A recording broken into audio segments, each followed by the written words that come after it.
Hi hello viewers welcome to my channel Sama foods. ಇವತ್ತಿನ ವಿಡಿಯೋದಲ್ಲಿ super duper ಆಗಿರೋ ಚೌಳಿಕಾಯಿ ಪಲ್ಯ ರೆಸಿಪಿನ ಶೇರ್ ಮಾಡ್ತಾ ಇದ್ದೀನಿ. ಈ ತರ ಮಾಡಿದ್ರೆ ಅರ್ಧ ಗಂಟೆಲಿ ಅಡ್ಗೆನೆ ಆಗೋಗ್ಬಿಡತ್ತೆ. ಮೊದ್ಲಿಗೆ ನಾನಿಲ್ಲಿ ಚೆನ್ನಾಗಿ ವಾಶ್ ಮಾಡಿ 1/4 kg ಆಗುವಷ್ಟು ಚೌಳಿಕಾಯಿನ ಸಣ್ಣದಾಗಿ ಕಟ್ ಮಾಡ್ಕೊಂಡು ತಗೊಂಡಿದೀನಿ. ಈ 4ನ್ನ ಯಾಕೆ ಹಂಗೆ ಇಟ್ಟಿದ್ದೆ ಅಂದ್ರೆ ಕೆಲವೊಬ್ರಿಗೆ ಬೇಗ ಗೊತ್ತಾಗಲ್ಲ, ಅವ್ರ ಊರಲ್ಲಿ ಬೇರೆ ಹೆಸರಿರುತ್ತೆ. ಹಾಗಾಗಿ ಚೌಳಿಕಾಯಿ ಅಂತ ಯಾವ್ದಕ್ ಅಂತೀವಿ ಅಂತ ಗೊತ್ತಾಗ್ಲಿ ಅಂತ ಹೇಳ್ಬಿಟ್ಟು 4 ಹಂಗೆ ಇಟ್ಟಿದ್ದೆ.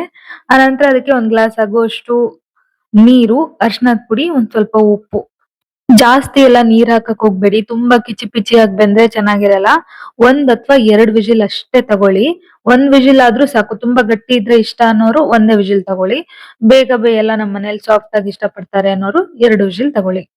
ನಂತರ ಒಂದು ಪಾತ್ರೆಗೆ 1 ಚಮಚ ಎಣ್ಣೆ, ಸಾಸಿವೆ, ಜೀರಿಗೆ, ಜಜ್ಜಿರೋ ಬೆಳ್ಳುಳ್ಳಿ, ಒಣಮೆಣಸಿನಕಾಯಿ, 1 ಕಡ್ಡಿ ಕರಿಬೇವು, ಇದೆಲ್ಲ ಚೆನ್ನಾಗಿ ಫ್ರೈ ಆದ ನಂತರ 2 ಹುಳಿ ಟೊಮ್ಯಾಟೊ ಮತ್ತೆ ಪಾಲಕ್ ಸೊಪ್ಪನ್ನ ಸೇರಿಸಿ ಚೆನ್ನಾಗಿ ಫ್ರೈ ಮಾಡ್ಕೊಳ್ತಾ ಇದ್ದೀನಿ. ಪಾಲಕ್ ಸೊಪ್ಪು ಮತ್ತೆ ಟೊಮ್ಯಾಟೊ ಚೆನ್ನಾಗಿ ಸಾಫ್ಟ್ ಆಗಿ ಬೇಯಬೇಕು. ಜೊತೆಗೆ ಅರಿಶಿನದ ಪುಡಿ, ಸಾಂಬಾರ್ ಪುಡಿ, ಹಾಗೆ ಖಾರಕ್ಕೆ ತಕ್ಕಂತೆ ಅಚ್ಚ ಖಾರದ ಪುಡಿ, ರುಚಿಗೆ ತಕ್ಕಷ್ಟು ಕಲ್ಲುಪ್ಪು, ಇದೆಲ್ಲ ಸೇರಿಸಿ ಸಾಫ್ಟ್ ಆಗೋವರೆಗೂ ಟೊಮ್ಯಾಟೊನ ಬೇಯಿಸ್ಕೋಬೇಕು. ಬರೀ ಮಿಕ್ಸ್ ಮಾಡ್ತಾ ಇಲ್ಲ, ಮಿಕ್ಸ್ ಮಾಡೋದ್ರ ಜೊತೆಗೆ ಸೌಟಲ್ಲೇನೆ ಮ್ಯಾಶ್ ಮಾಡ್ಕೊಂಡು ಸಾಫ್ಟ್ ಆಗಿ ಬೇಯಿಸ್ಕೊಳ್ತಾ ಇದ್ದೀನಿ. ಕೆಲವೊಂದ್ಸಲ ಟೊಮ್ಯಾಟೊ ತುಂಬಾ ಗಟ್ಟಿಯಾಗಿರತ್ತೆ, ಅದನ್ನ ಎಷ್ಟೊತ್ ಬೇಯಿಸಿದ್ರು ಕೂಡ ಅದು ಸಾಫ್ಟ್ ಆಗೋದೇ ಇಲ್ಲ. ಹಾಗಾಗಿ ಸೌಟಲ್ಲೇ ಮ್ಯಾಶ್ ಮಾಡ್ಕೊಳ್ಳೋದು ಒಳ್ಳೇದು. ನಂತರ ಹುಣಸೆ ಹಣ್ಣಿನ ರಸನ ಸೇರಿಸ್ತಾ ಇದ್ದೀನಿ. ನಾನಿಲ್ಲಿ ಸ್ವಲ್ಪನೇ ಸೇರ್ಸಿದ್ದೀನಿ, ಜಾಸ್ತಿ ಹುಳಿ ಇಷ್ಟ ಆಗಲ್ಲ ಅಂತ ಹೇಳಿ. ನಿಮ್ಗೆ ಹುಳಿ ಎಷ್ಟು ಬೇಕು ಅಂತ ನೋಡ್ಕೊಂಡು ನೀವು ಹುಣಸೆ ಹಣ್ಣಿನ ರಸನ ಹಾಕೊಳ್ಳಿ. ಇದನ್ನು ಕೂಡ ಸ್ವಲ್ಪ ಹೊತ್ತು ಚೆನ್ನಾಗಿ ಮಿಕ್ಸ್ ಮಾಡ್ಕೊಂಡು ಕುದಿಸ್ಕೋಬೇಕು.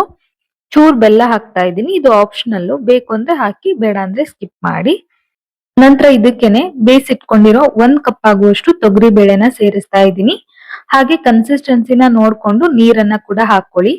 ಚೆನ್ನಾಗಿ ಕುದಿಯೋವಾಗ ಕೊತ್ತಂಬರಿ ಸೊಪ್ಪು ಹಾಕಿ ಮಿಕ್ಸ್ ಮಾಡಿದ್ರೆ ತುಂಬಾನೇ ರುಚಿಯಾಗಿರೋ ಟೊಮ್ಯಾಟೊ ಪಾಲಕ್ ರಸಂ ರೆಡಿ ಆಗತ್ತೆ. ಸಿಕ್ಕಾಪಟ್ಟೆ ಸಿಂಪಲ್ ಆಗಿದೆ, ನೀವು ಕೂಡ ಟ್ರೈ ಮಾಡಿ. ಈಗ ಅಷ್ಟರಲ್ಲಿ ಕುಕ್ಕರ್ ಅಲ್ಲಿರುವಂತ ಚೌಳಿಕಾಯಿ ಕೂಡ ಬೆಂದಿರತ್ತೆ, ಅದಕ್ಕೂ ಕೂಡ ಒಗ್ಗರಣೆ ಹಾಕೊಂಡ್ಬಿಡೋಣ. ಎಣ್ಣೆ, ಸಾಸಿವೆ, ಜೀರಿಗೆ, 2 ಚಮಚ ಆಗುವಷ್ಟು ಕಡ್ಲೆಬೇಳೆನ ಸೇರಿಸ್ತಾ ಇದ್ದೀನಿ. ಕಡ್ಲೆಬೇಳೆನ ಸ್ವಲ್ಪ ಚೆನ್ನಾಗಿ ಗೋಲ್ಡನ್ ಕಲರ್ ಬರೋವರೆಗೂ ಫ್ರೈ ಮಾಡ್ಕೊಂಡ್ರೆ ಚೆನ್ನಾಗಿರತ್ತೆ. ಹಾಗಂತ ತುಂಬಾ ಕಲರ್ ಚೇಂಜ್ ಆದ್ರೂ ಕೂಡ ಚೆನ್ನಾಗಿರಲ್ಲ. ಜೊತೆಗೆ ಒಣ ಮೆಣಸಿನಕಾಯಿ, ಹಾಗೆ ಒಂದ್ 2-3 ಆಗುವಷ್ಟು ಹಸಿ ಮೆಣಸಿನಕಾಯಿನ ಕೂಡ ಸೇರ್ಸಿದೀನಿ. ಖಾರಕ್ಕೆ ನಿಮ್ಗೆ ಎಷ್ಟು ಬೇಕು ಅಂತ ನೋಡ್ಕೊಂಡು ಹಾಕೊಳ್ಳಿ. 2 ಈರುಳ್ಳಿನ ದಪ್ಪ ದಪ್ಪ ಕಟ್ ಮಾಡಿ ಸೇರ್ಸಿದೀನಿ. ತುಂಬಾ ಸಣ್ಣಕ್ಕಾದ್ರೆ ಅಷ್ಟು ಚೆನ್ನಾಗಿರಲ್ಲ, ಈರುಳ್ಳಿ ಅಲ್ಲಲ್ಲಿ ಬಾಯಿಗೆ ಸಿಗ್ಬೇಕು. ನಂತರ 2 ಕಡ್ಡಿ ಆಗುವಷ್ಟು ಕರಿಬೇವನ್ನ ಕೂಡ ಸೇರಿಸಿ ಎಲ್ಲಾನು ಚೆನ್ನಾಗಿ ಫ್ರೈ ಮಾಡ್ಕೊಳ್ತಾ ಇದ್ದೀನಿ. ಈರುಳ್ಳಿ ಎಲ್ಲ ಕಂಪ್ಲೀಟ್ ಆಗಿ ಕಲರ್ ಚೇಂಜ್ ಆಗೋವರೆಗೂ ಬಾಡಿಸ್ಕೊಳ್ಳಿ. ಈಗ ಇದಕ್ಕೆ ಒಂದ್ ಸ್ವಲ್ಪ ಅರಿಶಿನದ ಪುಡಿ, ಹೋಮ್ ಮೇಡ್ ಧನಿಯಾ ಪುಡಿ, ರುಚಿಗೆ ತಕ್ಕಷ್ಟು ಉಪ್ಪು. ಉಪ್ಪು ಮುಂಚೆ ನಾವು ಚೌಳಿಕಾಯಿನ ಬೇಯಿಸೋವಾಗ್ಲೂ ಕೂಡ ಹಾಕಿದ್ವಿ ಅಲ್ವಾ, ಸೊ ನೋಡ್ಕೊಂಡು ಹಾಕೊಳ್ಳಿ. ಇದಾದ ನಂತರ ಹಸಿ ತೆಂಗಿನಕಾಯಿನ ಮಿಕ್ಸಿನಲ್ಲಿ ಈ ತರ ಪೌಡರ್ ಮಾಡ್ಕೊಂಡಿದೀನಿ. ತುಂಬಾ ನೈಸ್ ಆಗಿ ಪೌಡರ್ ಆದ್ರೆ ಚೆನ್ನಾಗಿರತ್ತೆ ಅಂತ ಅನ್ನಿಸ್ತು, ಹಾಗಾಗಿ ಇಲ್ಲ ಅಂದ್ರೆ ಸಣ್ಣಕ್ಕೆ ತುರಿದು ಸಹ ಸೇರಿಸಬಹುದು. ಈ ತರ ಹಸಿ ತೆಂಗಿನಕಾಯಿನ ಪುಡಿ ಮಾಡ್ಕೊಂಡು ಒಗ್ಗರಣೆ ಜೊತೆಗೇನೆ ಸೇರಿಸಿ ಚೆನ್ನಾಗಿ ಬಾಡಿಸ್ಕೊಳ್ಳೋದ್ರಿಂದ ಪಲ್ಯ ಮಾತ್ರ ಸೂಪರ್ ಆಗಿರತ್ತೆ.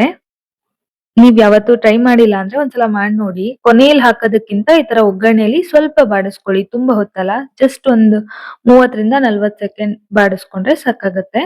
ಇವಾಗ ಚೌಳಿಕಾಯಿ ನೋಡ್ತಾ ಇರ್ಬೋದು, ಜಸ್ಟ್ ಒಂದ್ ವಿಜಿಲ್ ತಗೊಂಡಿದೀನಿ. ತುಂಬಾ ಕಚಿಪಿಚಿ ಅನ್ನೋವರೆಗೂ ಬೇಯಿಸಿದ್ರು ಕೂಡ ಅಷ್ಟು ಚೆನ್ನಾಗಿರೋದಿಲ್ಲ.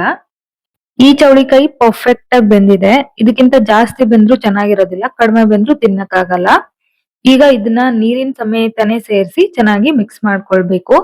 ಫ್ರೆಂಡ್ಸ್, ನೀವೇನಾದ್ರೂ ನಮ್ ಚಾನಲ್ನ ಫಸ್ಟ್ ಟೈಮ್ ವಿಸಿಟ್ ಮಾಡ್ತಾ ಇದ್ರೆ ಪ್ಲೀಸ್ ನಮ್ ಚಾನಲ್ನ ಸಬ್ಸ್ಕ್ರೈಬ್ ಮಾಡ್ಕೊಳ್ಳಿ, ಸಪೋರ್ಟ್ ಮಾಡಿ. ಹಾಗೆ ವಿಡಿಯೋ ಇಷ್ಟ ಆದ್ರೆ ಒಂದ್ ಲೈಕ್ ಸಹ ಮಾಡಿ.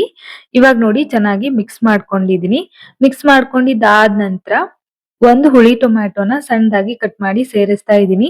ನನ್ಗೆ ಈ ಪಲ್ಯದಲ್ಲಿ ಕೊನೆಯಲ್ಲಿ ಹಾಕಿದ್ರೆ ಇಷ್ಟ ಆಗತ್ತೆ. ನಿಮ್ಗೇನಾದ್ರೂ ಈ ತರ ಕೊನೆಯಲ್ಲಿ ಹಾಕಕ್ ಇಷ್ಟ ಆಗಲ್ಲ ಅನ್ನೋದಾದ್ರೆ ನೀವು ಮುಂಚೆನೆ ಒಗ್ಗರಣೆ ಜೊತೆಗೇನೆ ಫ್ರೈ ಮಾಡ್ಕೊಳ್ಬಹುದು.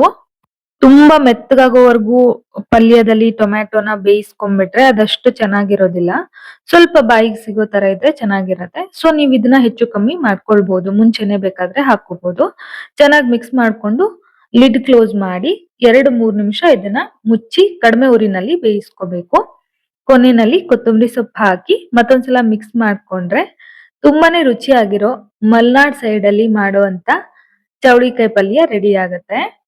ತುಂಬಾ ರುಚಿಯಾಗಿರುತ್ತೆ. ಇದು ರೊಟ್ಟಿ ಚಪಾತಿಗಿಂತ ಬಿಸಿ ಬಿಸಿ ಅನ್ನ ಸಾಂಬಾರ್ ಜೊತೆಗೆ ಸೈಡ್ ಅಲ್ಲಿ ತುಂಬಾ ರುಚಿಯಾಗಿರುತ್ತೆ. ಐ ಹೋಪ್ ಇವತ್ತಿನ ಈ ವಿಡಿಯೋ ನಿಮ್ಮೆಲ್ಲರಿಗೂ ಇಷ್ಟ ಆಯ್ತು ಅನ್ಕೊಳ್ತೀನಿ. ಮುಂದಿನ ವಿಡಿಯೋದಲ್ಲಿ ಮತ್ತೆ ಸಿಗ್ತೀನಿ. Bye friends, thank you.